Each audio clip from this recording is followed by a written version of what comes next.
was a few years ago that I ran my first really long race, and many of you know I like to run a lot, and I was doing my first 100-mile race on the gravel roads of the Flint Hills down near Wichita. And 40 miles into the race, I pulled the quad muscle in my leg, and so for about 10 miles I limped, trying to decide if I was going to quit or if it might get better. And at the 50-mile aid station, I saw an EMT, and he looked at it and he said, "Well, you either pulled it or you tore it. It's up to you." So I started to take off again, and I was limping, which, it's funny, when you make up for something that hurts, you tend to cause more trouble everywhere else. And so as I was limping, other parts of my body were hurting because I was walking funny, and so every once in a while I would start to try and run just a little bit, but I'd try and run at the same pace that I normally would run, and it hurt, and I'd stop and I'd walk. And sadly, it took me several miles of doing this to figure out maybe I should run slower. I can still run a little, but not as fast as what is typical. So I got this kind of mantra in my head and started to say it over and over again. It went like this. It was very simple. I just kept saying to myself, run slow, walk the hills, get there. Because anytime there was any incline, it hurt 10 times worse. So I would run slow, I would stop and walk up whatever hill I was in. Happened to be the Flint Hills, so there were lots of them. Run slow, walk the hills, get there. It became almost like my own personal, I think I can, I think I can, I think I can. If you remember that old story. And over time was able to get there, to push through and finish the race. It was interesting because in running, that's one of the things I've learned over the last few years of getting more and more into that sport, is how common a mantra is for people that are running. Something to say to yourself to keep you going, to keep you focused, to keep you paying attention to the goal that you're trying to get to. And I also find that, we have these kinds of things all over the place. We have mantras that are kind of personal like that. Run slow, walk the hills, get there. Just to keep my eyes on the goal and on what I can do to keep going.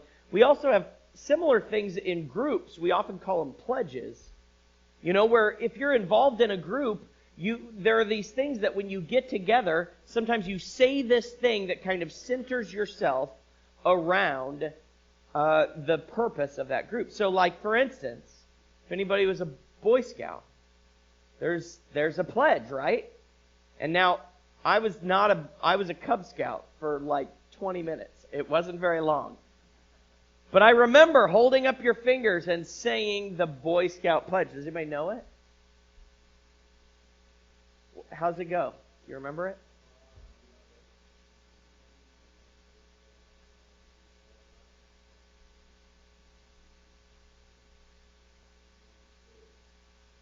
There you go. Very good. We've got some that know it. Now, there's a Girl Scout pledge, which is very similar, and they would do the same thing. There are groups and organizations, that you can be a part of. I was looking those up, kind of seeing, I wonder what, if you join the Kiwanis Club or the Rotary Club or some of those, they typically have some kind of thing that kind of centers them around the purposes that they have. It's really interesting to find that we have these kind of pledges. We get together and we say them, and it reminds us why we're here. And I remember that. I haven't been a part of those clubs, but I've sometimes been invited to come in and give a presentation or, share at those clubs. And there's always those things that I'm like, I don't know any of this. Everybody knows this but me. Those kinds of things keep us grounded sometimes, centered, focused. They help us cope with what it is that we're doing. Now, I want to tell you this morning that the people of God, especially in the Old Testament, they had one of those. They had one of those pledges that they would say, and they taught it to their kids, and they said it twice a day. It was called the Shema. Watch this. For thousands of years, every morning and evening, Jewish people have prayed these well-known words as a way of expressing their devotion to God. They're called the Shema. Hear, O Israel, the Lord is our God, the Lord is one. And as for you, you shall love the Lord your God with all of your heart, with all of your soul, and with all of your strength. Now, the first word of the Shema is hear or listen, which in Hebrew is pronounced Shema. That's where the prayer gets its name. Now, Shema is a really common word in the Hebrew Bible, and it's obvious why. Hearing is a very universal activity. It's usually connected with the ear, as in Proverbs chapter 20, ears that shema and eyes that see, the Lord has made them both. Now that seems basic enough, but if you look at the other ways that Hebrew authors can use the word Shema, they use it to mean more than just let sound waves enter your ear. In Hebrew, Shema can also mean pay attention to or focus on. So when Leah, who wasn't loved by her husband Jacob, she has a son, and she names him Simon, or in Hebrew, Shim'on, because, she says, the Lord has sham'ad, that I am unloved. So Shema means to hear and to pay attention to, and even more. It can also mean responding to what you hear. This is why so many of the cries for help in the book of Psalms begin with a call that God listen. Psalm 27, verse 7. Shema my voice when I call, O Lord. Be merciful, answer me. So asking God to Shema is at the same time asking God to act, to do something. It's similar to when God asks people to listen. Like when the people of Israel come to Mount Sinai, God says, if you shema me fully and keep my covenant, then out of all the nations you will be my treasured possession. Now there's a couple interesting things about this verse in Exodus. In Hebrew, the word shema is repeated twice in this sentence to give it emphasis. If you shema, meaning listen closely. But also notice that from God's point of view, listening is basically the same as keeping the covenant. So when God asks the people to shema, what he means is that they listen and obey. And that's the last fascinating thing about Shema. In ancient Hebrew, there is no separate word for obey, meaning to carry out the wishes of someone who knows better than you or is in authority over you. So in the Bible, if you want to say, I will listen and do what you say, you use the single word, Shema. In Hebrew, listening and doing are two sides of the same coin. This is why later in Israel's history, when the people were breaking their covenant promises to God, the Hebrew prophets would say things like, they have ears, but they're not listening. The Israelites, of course, could hear just fine, but they weren't actually listening, or else they would act differently. And so in the end, listening in the Bible is about giving respect to the one speaking to you and doing what they say. Real listening takes effort and action, and that's the Hebrew word Shema.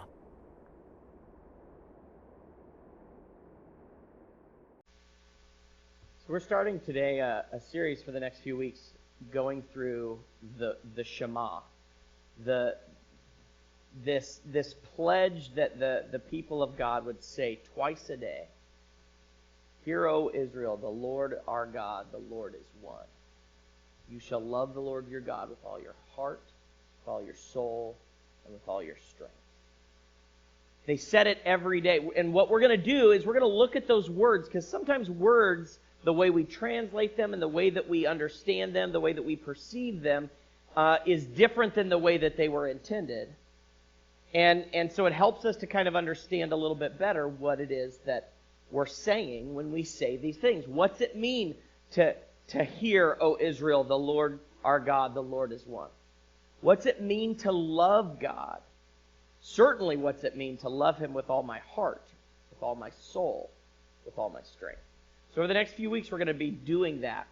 And it starts with this, just kind of introducing this Shema that they would speak, that they would recite over and over again. And this word Shema, which really, in this case, is not that far off from the way that we use the word listen or hear.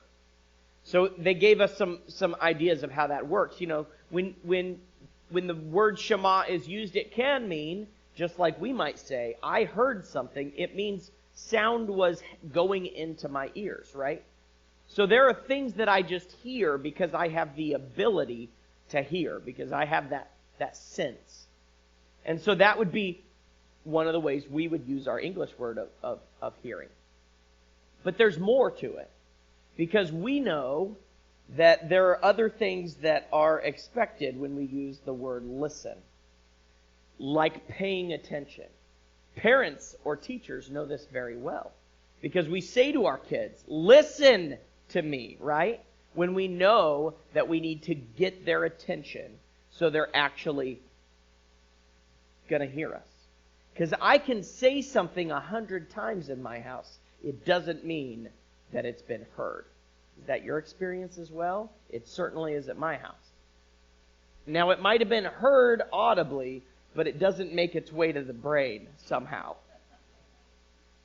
So when we say listen, sometimes, we're doing the same thing. We're saying, pay attention. Listen to what I'm going to say. This is important. You need to hear it, so focus.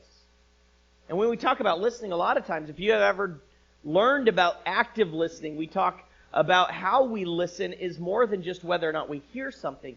It's the way we respond to the person that's speaking, right? So we learn that good listening means that I make eye contact with you and that my body language is showing my attention towards you. And I'm responding to what you're saying. I'm nodding my head or I'm repeating the things that I understand. I'm doing things so that you understand that I am listening and I'm active. This is something that I have had to work on in my life because I love to listen to respond rather than listen, right? And probably most of us do that. We listen enough to prepare our own statement back without really taking it in. So Shema can mean the audible sounds. It can mean paying attention on purpose. They talked about how it can mean responding to what you hear. When someone yells help, to listen is to listen with the intent of I've got to do something here. And then certainly Shema means to listen and obey. Now that's one thing that's kind of different for us. Because oftentimes we have to add in the obey part when we talk about listening. But in the Old Testament, there wasn't a word for it. To Shema means to hear and obey, which makes sense when we think about all the things in the Bible where it teaches us to not just hear the words, but also do it, right? James 1:22 says, do not merely listen to the word and so deceive yourselves. Do what it says. Anyone who listens to the word but does not do what it says is like someone who looks at his face in a mirror and after looking at himself goes away and immediately forgets what he looks like.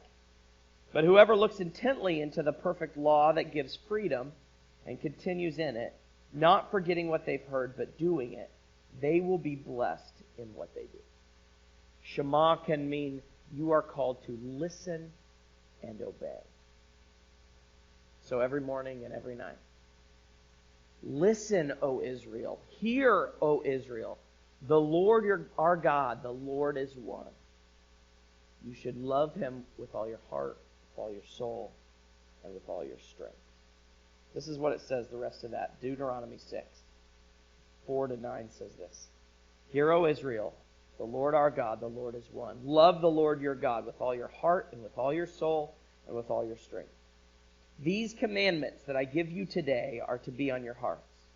Impress them on your children. Talk about them when you sit at home and when you walk along the road, when you lie down and when you get up. Tie them as symbols on your hands and bind them on your foreheads. Write them on the door frames of your houses and on your gates. Moses is saying to the people, this is something you need to teach to your kids. You need to write it everywhere. You need to see it places. You need to hang it up. When I was a kid, there was this movement called WWJD. Does anybody remember this? And the idea was that if we would just think, WWJD, what would Jesus do?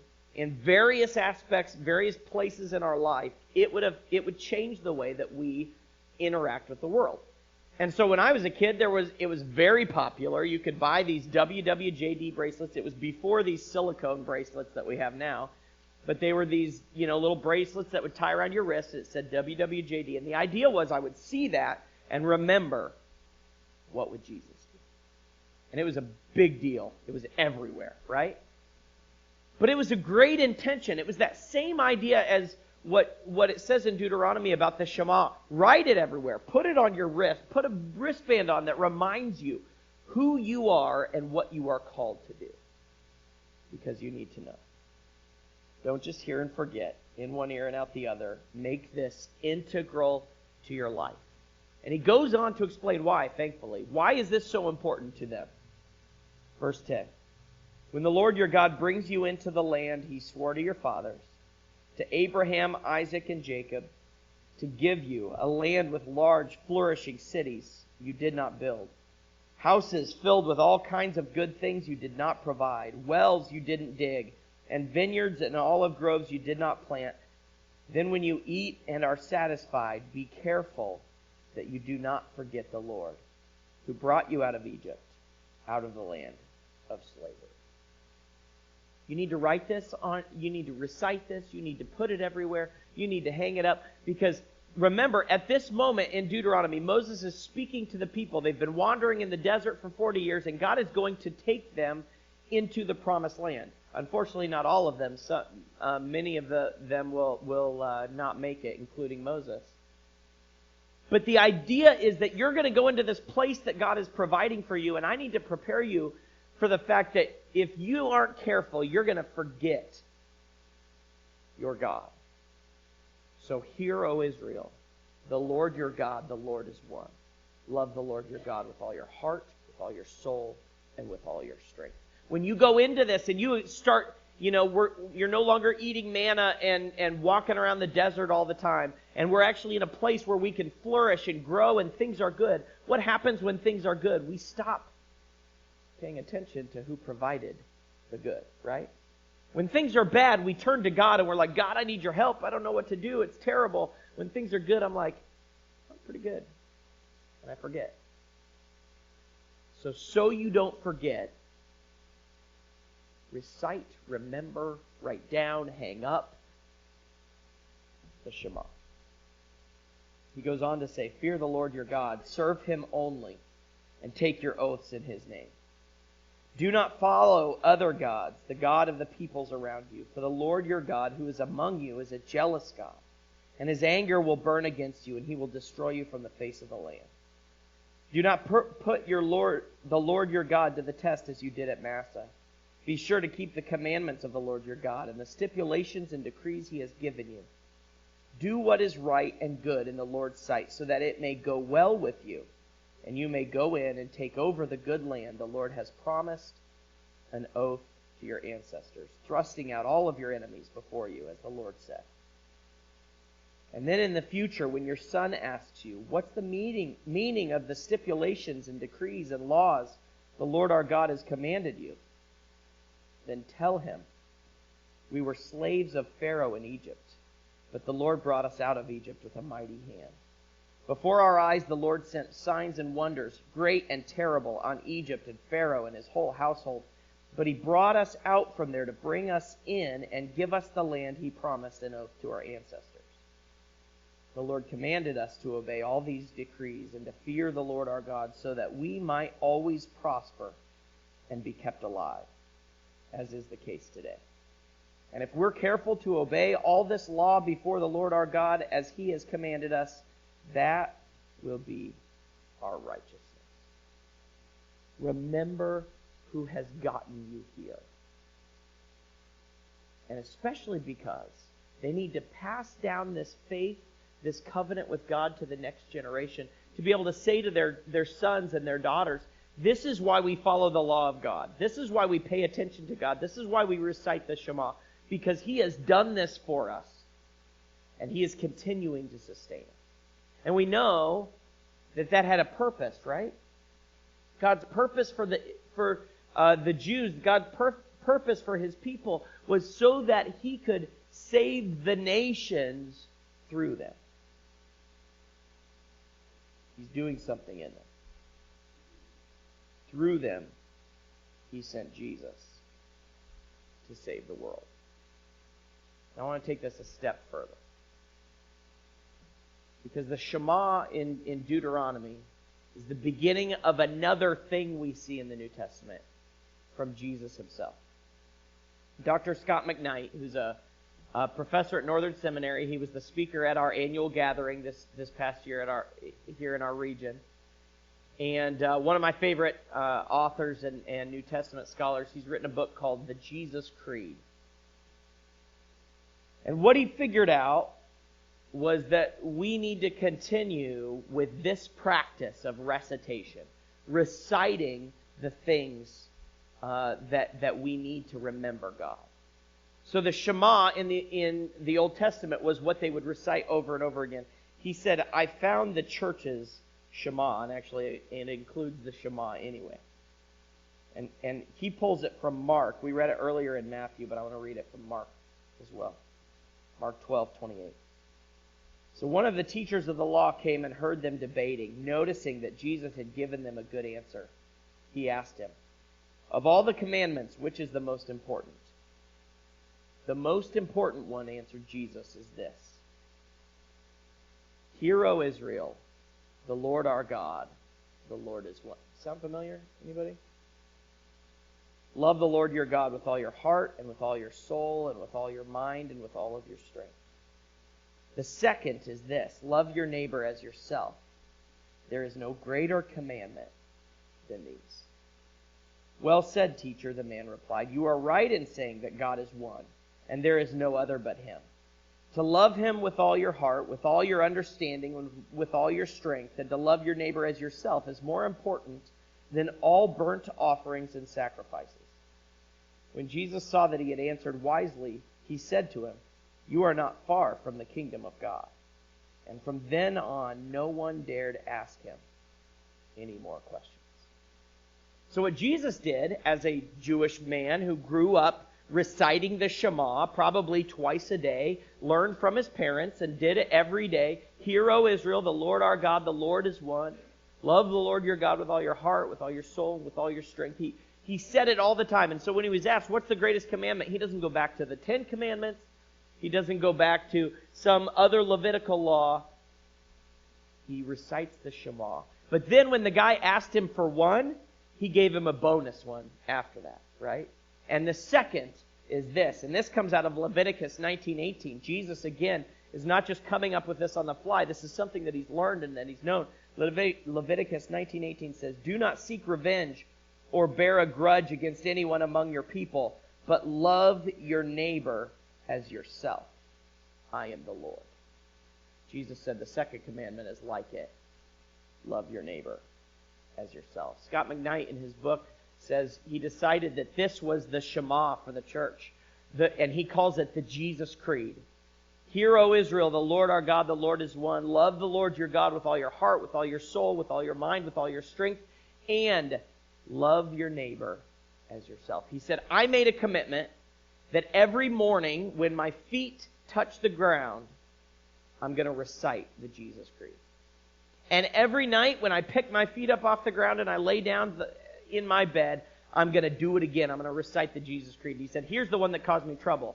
Then I said, anytime it comes to mind during the day, I'm going to recite the Jesus Creed. The words of Jesus, quoting the Shema and Leviticus 19. And he said it changed everything. Constantly reminding ourselves like a mantra, who is God? What should I be doing in relation to God? And what should I be doing in relation to my neighbor? He said it changed everything. Everything about how he treated people, how he thought about people, how he experienced his everyday life and faith changed because he took seriously that we are to love God and to love others. And he did that by reciting the Jesus Creed, the Shema plus one, over and over and over again. In this series, we're going to look at all these words. We're going to look at the words of the Shema. So we learned about hearing today, and we'll learn about the word Lord and what it means in the way it's used in Shema, and the word for love and for heart and for soul and for strength, so that we can better understand what it means to live this stuff out. But what I want to encourage you to do to start today, this is not hard to learn, is to learn the Jesus Creed, to take on the Jesus Creed as a recitation in your life. Hear, O Israel, the Lord our God, the Lord is one. Love the Lord your God with all your heart, with all your soul, with all your mind, and with all your strength. And love your neighbor as yourself. If you say that when you put your feet on the floor in the morning, when you pick your feet back up at night, and every time it comes to your mind, see what God does when we pledge to know him and to do the things, to listen and obey the things of God.